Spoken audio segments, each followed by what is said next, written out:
말씀드리겠어요. 지난 크리스마스 때였습니다. 어느 백화점을 갔는데 스웨터라고 그러죠? 스웨터. 네, 스웨터죠. 스웨터가 참 색깔도 좋고 참 그 색깔, 그런 색깔이 참 찾기 힘들어요. 은은하면서 여간 너무 마음에 들더라고요. 그리고 그 질도 좋고 캐시미어인데요. 근데 가격을 보니까는 149불, 150불. 그러면 한 17,000원쯤 되죠. 그래서 한참 이렇게 만지다가 못 샀어요. 못 산 게 안 샀어요. 왜? 그건 정말 사치예요. 물론 우리 애들들이 크리스마스 때 주는 그 돈으로도 충분히 살 수 있지만서도 스웨터를 17,000원에 내가 산다는 것은 나는 그게 17만원? 17만원. 예, 17만원. 17만원은 저는 그게 사치예요. 그래서 한참 만지덕거리다가 예수님께 사랑의 행위로 안 사겠습니다. 그리고 사지 않았습니다. 그리고 잊어버렸어요. 약 2달 후에 그게 무슨 그 쇼핑몰에 그게 뭐 볼 일이 있어가지고 딴 거 사기 위해서 볼 일이 있어가지고 갔었는데 저는 반대 방향에서 볼 일을 보고 차를 타려고 하는데 그 스웨터를 본 백화점은 이쪽에 있거든요. 근데 그 스웨터에 대해서 완전히 잊어버리고 있었는데 괜히 그 가고 싶은 마음이 생기더라고요. 근데 그것이 성령께서 움직이시는 거더라고요. 내가 가고 싶은 게 아니라 성령께서 움직이시는 거기 때문에 그냥 순종하기 위해서 갔어요. 살 것도 아무것도 또 그때는 크리스마스가 지냈기 때문에 이제는 옷을 사지 말아야겠다 하고 결정을 하고 있었을 때예요. 그러니까는 아무 목적도 없이 그냥 간 거예요. 다만 순종하기 위해서.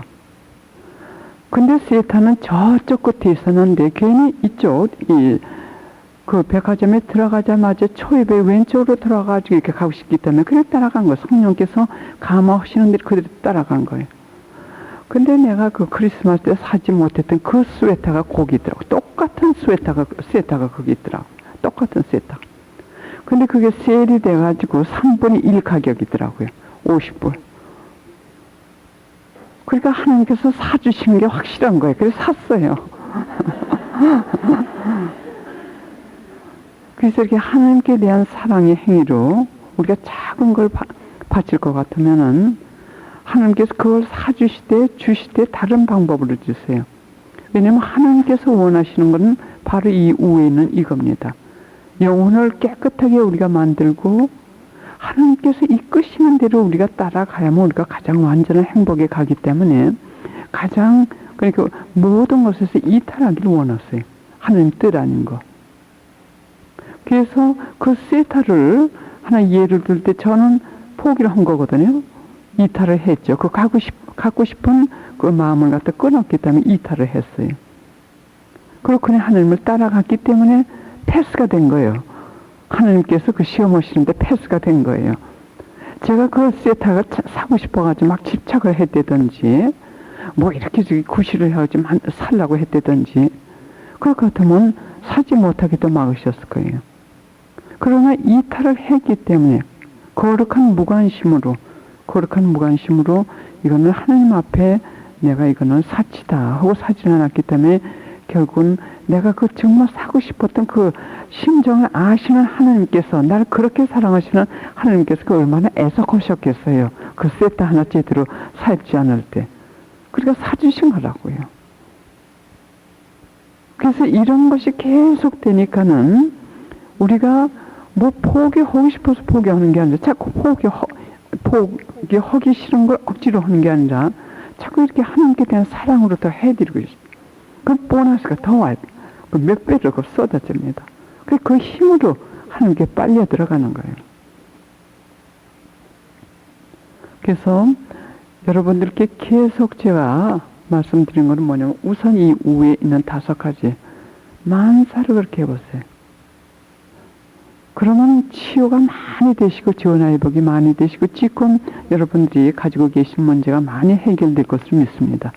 왜냐하면 하나님께서 그 문제를 허락하실 때 어려운 일을 허락하실 때는 무언가 우리가 치유가 필요해서 허락하시는 거예요. 뭔지 우리가 집착이 돼 있어가지고 이탈을 못한다든지, 그전 같으면 교만하다든지 또는 하나님께 대한 사랑이, 그게 우리가 정신 집중을 해야 되는데 정신 집중이 딴 데로 돼 있다든지 또는 죄를 짓고 있다든지 또는 하나님 뜻대로 따라와야만 우리가 구원이 되는데 따라가지 않는다든지, 뭐 그런 걸 가르치시기 위해서 대개 이 5가지 이걸 가르치시기 위해서 허락하시는 고통들이 많습니다. 그래서 여러분들 수수께끼가 많이 풀릴 거예요. 천상의 수수께끼가요. 또 여러분들이 더 하나님을 사랑하게 될 거예요. 이 하나님에 대한, 하나님과의 사랑, 이거야말로 각자의 비밀이에요. 그렇죠? 그걸 여러분들이 말로 표현을 할 수가 없죠. 나하고 하나님만을 알고, 나는 벙어리지만 하나님은 그걸 이해하시기 때문에 이걸 다른 사람들한테 그대로 전달을 못하는 것이 여러분들이 내적 생활로 하나님과의 접촉이 더 깊을수록, 그러니까 내적 영성 생활이 더 깊어질수록 이 기쁨이 되는 건 영혼의 완전 순수한 기쁨으로 체험이 되기 때문에 이거는 설명을 할 수가 없어요. 누구한테 말을 할 수도 없고 전할 수도 없고, 그 성녀 테드리사께서 말씀하시기를 체험 없는 사람한테는 얘기를 해도 이해할 수가 없고 전할 수도 없다고 말씀하셨어요. 예. 그 다음에 고백성서에 대해서 오늘 제가 좀 설명드리고 싶습니다. 왜냐하면 이 고백성서를 잘못할 것 같으면 모고해, 모령고해, 즉 신성모독이 되죠. 또 이 모고해는 그 다음에 모령성체와 대개 함께 다니게 됩니다. 모령성체 함께 다니게 돼요. 그래서 고백성사의 설명을 드린 다음에 이 양심 성체 이거 가져오셨죠. 예. 그리고 제가 어제부터 계속 이 강의를 하는 그 대상자들은 이 양심 성찰이 일반적으로 대체적으로 25점 내지 50점도 많지 않고 대개 25점까지 수련이 되신 분들을 대상으로 해서 지금 제가 강의를 하고 있는 거예요. 근데 점수가 아주 더 높으신 분들은 아직 준비가 안 되셨고, 그런 분들은 우선 이 점수부터 내리시게끔 권해드리고 싶어요. 이 점수 내리는 작업, 그렇게 죄를 끊는 작업부터 하시라고 제가 권해드리고 싶습니다. 점수가 아주 높으신 분들은요. 근데 이거를 아까 잠시 묵상하면서 또 하나님께 감사드렸어요. 우리가 하나님을 따라가려고만 하면 그 비밀의 길을 다 가르쳐 주세요. 비밀의 길을. 제가 가르침 시작한 걸 굉장히 오래됐어요. 몇십 년 됐습니다. 근데 이 깊은 정화, 성화, 이 영성 생활에 대한 이 가르침을 시작한 것은 약 한 18년, 17년 정도밖에 안 됐어요. 그런데 이 회개에 대해서 가르쳐야 되는데 막연했어요. 자료도 별로 없고, 물론 맨날 이게 쉽게 넘겨 평범한 그냥 일반 신자 생활하는 그런 수준 사람들한테는 물론 얘기를 할 수가 있죠. 교리 책도 있고 한데, 그러나 더 깊은 영성적으로 이렇게 자꾸 끌려고 하시는 것 같은데, 특히 회개요. 내가 조금 과장한 게 있으니까 정정하겠습니다. 15년이 아니라 약 12, 13년쯤 된 것 같아요. 왜냐면 예수님 앞에서 제가 거짓말 하는 것 같아서요. 정정합니다. 그리고 회개에 대해서 이거 전해야 되는데 재료가 별로 없더라고요. 근데 콘셉션, 남미에 갔을 때 그 콘셉션 데 아르미다에게 주신 그 책이 여러 권에 많아요. 그 양반이 몇만 페이지 쓰셨대나 책을 많이 쓰신 분으로 유명해요. 근데 그게 아주 특수한 책이 있는데 그걸 어느 분이 전달을 해 주셨어요. 그래서 그 책에 이 죄가 무엇이고 이런 것에 대해서 자세히 설명을 해 주셨기 때문에 내가 많이 깨달았고, 또 회개에 대해서 이렇게 가르침하는 그 방법을 서서히 이렇게 깨닫게 됐어요. 근데 또 막연했던 건 뭐냐면, 도대체 우리가 회개를 하고 있는지, 앞으로 나가고 있는 건지, 뒤로 물러서고 있는 건지, 그걸 알 길이 없는 거예요. 회개하기 때문에 고치긴 하는데 이게 도대체 정말 회개를 하고 있는지. 그때 이 방법을 주시더라고요. 이 채점. 채점하는 이 방법을 주시더라고요. 그래서 이거구나. 채점하는 방법 이걸 적어야겠다 해가지고 이 방법을 그때 이거 만든 거거든요. 이번에 내용이 좀 바꿔졌어요. 왜냐하면 지난번까지는 제가 미국에서 여기 나오기 전에 미국에서 쓰던 그걸 가지고 나왔는데 한국에 나와서 보니까 죄 종류가 다르더라고요. 여기서 포함하는 죄는 우리가 미국 생활을 하는 그 죄하고 또 이게 다르더라고요. 그래서 이번에 또 주시더라고요. 이걸 바꾸겠고. 이제 내용이 좀 바뀌어졌습니다. 그래서 하나님께 또 감사했습니다. 아까 이걸 다시 보면서. 왜냐하면 이것이 없었더라면 정말 내가 회개를 하고 있는지 안 하고 있는지 이걸 알 길이 없어요. 그렇잖아요. 우리가 우리 속을 들여다볼 수 있는 것도 아니고. 그런데 이 점수가 내려가는 것을 봐가지고 우리가 이게 나아지고 있구나. 동시에 하나님과 우리 사이는 더 가까워지고 있는 거 우리가 체험을 하고 있죠. 근데 이번에 양심 성찰 채점하신 걸 보니까 대체적으로 높은 게 뭐냐면 불효입니다. 불효. 효도하지 않는 거예요. 그런데 이 효도하지 않기 때문에 여러분들에게 지금 문제가 있을 수도 있어요. 그 벌로. 또 특히 그 벌이 아이들한테 많이 가더군요. 우리 아이들한테. 우리가 부모에게 잘못했을 때 그 벌. 하나님께서 벌을 주실 때는 미워서 주신 게 아니라 우리의 불의 고통, 죄의 결과로 오는 불의 고통이 있죠.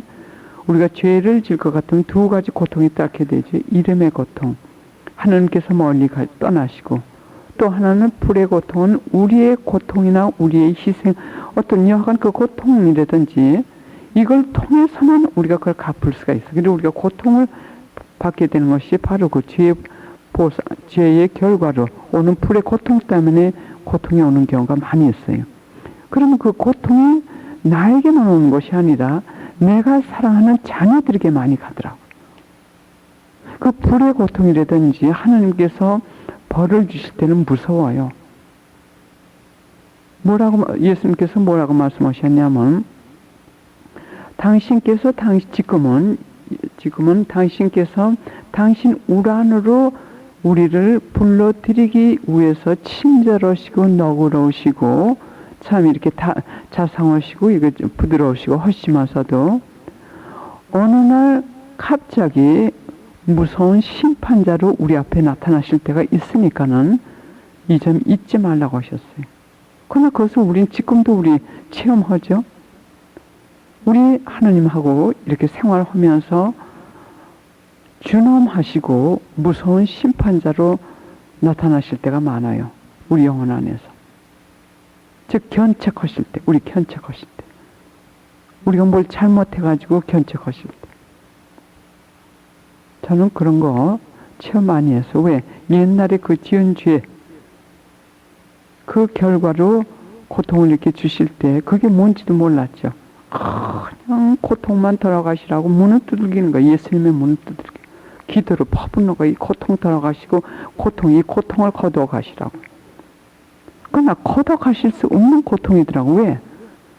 내가 저지른 죄의 결과로 오는 불의 고통이더라고요. 불의 고통. 그건 내 죄의 결과로 오는 거기 때문에 내가 그걸 보상을 해야 돼요. 다른 방법이 없어. 그래 연옥이 있고 그래서 지옥이 있는 거예요. 그러나 그것을 꾸준하게 겸손하게 잘 끝까지 참을 것 같으면 그때 전하 이복이 돼가지고 우리 영성생활에 많은 우리가 많이 변하게 돼요. 항구하게 기도할 수 있고 겸손할 수 있고 준엄하신 하나님의 그 무서움을 알기 때문에 거룩한 두려움이 커집니다. 그래서 조금 이따 우리가 이 악평, 중상 거기에 대해서 얘기를 하겠지만서도 참 준엄하신 하나님의 그 심판자로 오시는 그 모습은 우리가 어떻게 생각하면 참 잔인하시다 하실 정도예요. 정의로우시기 때문에 하나님은 정의로우십니다. 정의도 완전하십니다. 그렇기 때문에 자비를 있는 대로 다 쏟아주시는 거예요. 그리고 그 자비 때 우리는 기회를 포착해야 돼요. 하나님께서 항상 그 자비만 쏟아주시는 하나님은 절대 아니시라는 걸 우리가 알아야 돼요. 그럼 억울하게 당하는 사람들이 많아요. 그래서 공정하시기 때문에 공정하실 때는 잔인하실 정도다. 그렇게 생각할 때가 있어요. 아까 아침엔가 언제 말씀드렸듯이 그 인도네시아 그 근방에서 27만 명가량의 사망자가 약 27만 명이라고 말씀드렸죠. 우리가 어떻게 그 자비하신 하나님만 생각을 할 것 같으면 어떻게 하나님이 그렇게 몰인정하실 수가 있으실까? 27만 명까지 죽을 수 있겠고. 그것은 준엄하신 하나님의 모습을 보여주심으로써 회개하라고 하시는 거예요. 회개하라고. 아직 우리는 살아있기 때문에 마지막 심판이 아닙니다. 그래서 그 준엄하신 모습을 우리가 자꾸 보면서 우리에게 마지막 심판이면 그건 뭐냐면 지옥으로 그냥 떨어지는 거예요. 그 전에 우리는 아직도 기회가 있으니까는 이러한 자비의 징벌이지만 그건 자비의 징벌이라고 성모님께서 말씀하셨어요.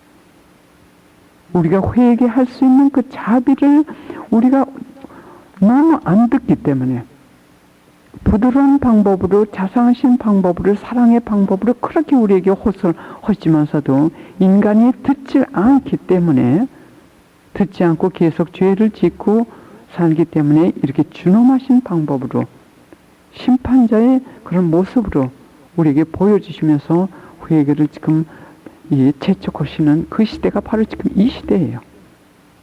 사탄이 승리한 것 같지만서도 한편으로는 하나님께서 이렇게 회개시키시고 성모님께서 곳곳에서 지금 승리하고 계세요.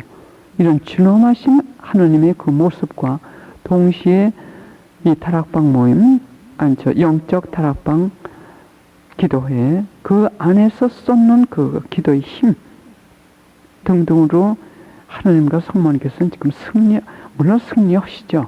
승리하시지만서도 우리가 볼 때는 악의 힘이 승리한 것 같죠. 그렇죠? 지금 착한 사람 살기 무척 힘들어요. 사회생활도 할 수 없고 돈 벌기도 힘들고 생존 경쟁에서도 착한 사람들은 그야말로 완전히 이건 패배죠. 그러나 우리가 영적 다락방 그 기도 생활을 할 것 같으면은 티 없이 맑으신 성모 성심의 그 피난처 안에서 그것이 영적 다락방 모임이라고 그랬죠. 그 안에서 살 것 같으면은 그 안에서 역사하시는 성령께서 우리에게 지혜를 주십니다. 어떻게 살고 이런 문제에서는 어떻게 하고 주시기 때문에 벼락 부자는 만들어 주시지 않지만서도 우리가 너무 가난해가지고 하나님을 섬길 수 없을 정도의 가난에서 우리를 구원해 주세요. 그것이 꾸준합니다. 항구하세요. 그러나 그것을 우리가 얼만큼 하나님께 이렇게 이탈된 생활, 겸손한 생활, 깨끗한 생활, 하나님께 대한 사랑 하면서 하나님의 뜻으로 따라가느냐에 따라가지고 다릅니다. 왜? 그래서 성령의 힘으로 우리를 가르쳐 주시면서 하나님께서 이렇게 피우고 저렇게 피우고 이렇게 해라 가르쳐 주시려고 하는데 하나님 뜻대로 따라가지 않기 때문에 우리가 그 고통 자체에서 그냥 그 밑에서 짓눌려가지고 박살이 되는 경우가 많아요. 그래서 우리가 해야 될 건 뭐냐면 우리의 할 몫을 충실하게 맹목적으로 순명하는 거예요. 하루 일어나는 그 일에 대해서 물론 성찰을 해야 되죠. 고통이라는 것은 예수님께서도 말씀하셨는데 자기가 저지른 그 잘못 때문에 고통이 대부분의 고통이 거기서 온다고 하셨어요. 근데 그것을 잘못들을 이렇게 하셔가지고 하나님께서 허락하신 고통이라고 이렇게 얘기하는 사람들이 많다고 이렇게 말씀하셨어요. 여하간 우리가 분별이 안 되더라도 우리가 할 건 뭐냐면 과연 내가 깨끗하게 살려고 이걸 한 일인가? 죄를 짓지 않으려고 내가 한 일인가? 그렇게 해서 했을 것 같으면 그 다음에 오는 고통은 그냥 감수하시고 봉헌하실 것 같으면 이것은 그 고통이 오기 전에 보다도 엄청난 축복을 받으시게 되는 거예요. 이 천상의 은행에 이 구자에 돈을 갖다 지금 계속 넣고 계신 거예요. 고통은 지금 길어야 됩니다. 왜? 우리의 습관이 시간이 가야만 이 뿌리가 뽑혀요. 금방 다 주실 것 같으면 금방 감사하다고 그야말로 코가 땅에 닿도록 하나님께 감사하지만 금방 똑같은 죄를 또 범하게 돼요. 그게 고통이 길어야 됩니다. 고통이 길어야만 이 뿌리가 슬슬 뽑히게 돼요. 어쩔 수 없기 때문에 우리가 선택이 없기 때문에. 그래서 과연 이 5가지 이대로 하셨을 것 같으면은 여러분들은 하나님께 감사드려야 돼요. 그렇게 할 수 있는 은총, 그렇게 할 수 있는 기회도 하나님께서 주신 우리에게 축복 주시기 위해서 주신 천상이 주신 기회입니다. 그래서 이럴 때 우리가 꿋꿋해져요. 꿋꿋해져. 우왕좌왕하죠. 꿋꿋해. 이걸 그래서 이 고통을 계속 이런 식으로 이렇게 받게 될 것 같으면 꿋꿋해집니다. 흔들흔들 하지 않아요. 흔들거리다가도 금방 일어나. 어떻게 뭐냐 금방 일어납니다. 바로 하나님께서 그걸 원하십니다. 하나님께서 우리가 쓰러지지 않는 걸 원치 않으세요. 왜? 우리는 쓰러지게끔 돼 있어요. 약하기 때문에. 그 겸손이라는 건 딴 게 아니에요. 겸손이라는 거는 그야말로 입으로, 이 혀로 내가 뭐 죄인입니다. 이러고선 저도 그랬었어요. 나 죄인입니다. 어쩌고. 그러다가 누가 내 욕하죠. 기분 나빠가지고 금방 아주 싸우고 싶어요. 그렇게 성장을 하는 거예요. 이게 성장 과정이에요. 어리면서 이렇게 성장 과정. 근데 겸손이라고 하는 것은 지금 말씀드린 내적 생활을 하면서 겸손의 행위를 할 때마다 천상의 그 지혜로 가르쳐 주실 때 그제서야 그 힘을 알게 되지, 참 겸손이라는 건 말로 전할 수도 없고 배우기도 힘들고 배울 능력도 없습니다. 겸손이라는 건 자기 자신을 그대로 본다는 뜻이에요. 자기 자신 그대로 보는 거. 자기 자신을 그대로 천상에서 주시는 그 빛으로 볼 때 정말 무력한 거 우리가 인정하지 않으면 않을 정도로 자신이 무력하다는 걸 깨닫게 되는 거예요. 또 내가 가진 좋은 것은 내 것이 아니고 하나님께서 주신 거. 이 순간도 내가 지금 이 숨을 쉬고 있는 이 자체도 하나님이 아니실 것 같으면 나는 할 수 없다는 이런 내 자신을 그대로 볼 수 있는 이것이 겸손이에요. 그래서 이 내적 생활이 깊어질수록 관상가들의 목적은 하나님과 일치라고 그랬어요. 그러면 하나님과의 일치가 가까워질수록 사랑이 완성되고 겸손이 완성되고 이탈이 완성되는 겁니다.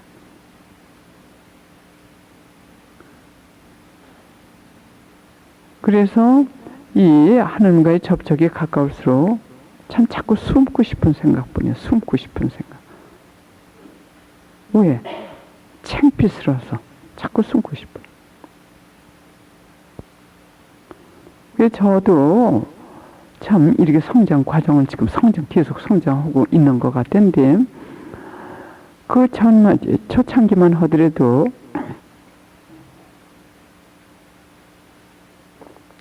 겸손이 뭔지를 몰랐지만서도 기도에 시작하면서 우리는 항상 저는 그 겸손, 이 공짜로 기도할 때도 겸손을 구했어요. 겸손 어렴풋이 하는 것 뿐이죠. 그러나 위선적인 겸손이었죠. 그리고 은근히 사람 앞에 드러나고 싶고 했는데, 이제는 기도가 어떻게 나오냐면, 예수님 저를 꼭 숨겨주세요. 이 세상에 드러나지 않게 저를 꼭 숨겨주세요. 그래서 인터넷 하는 게 참 좋아요. 왜? 내 이름 안 알리고 내 모습 안 알리고 그들에게 나가는 거거든요.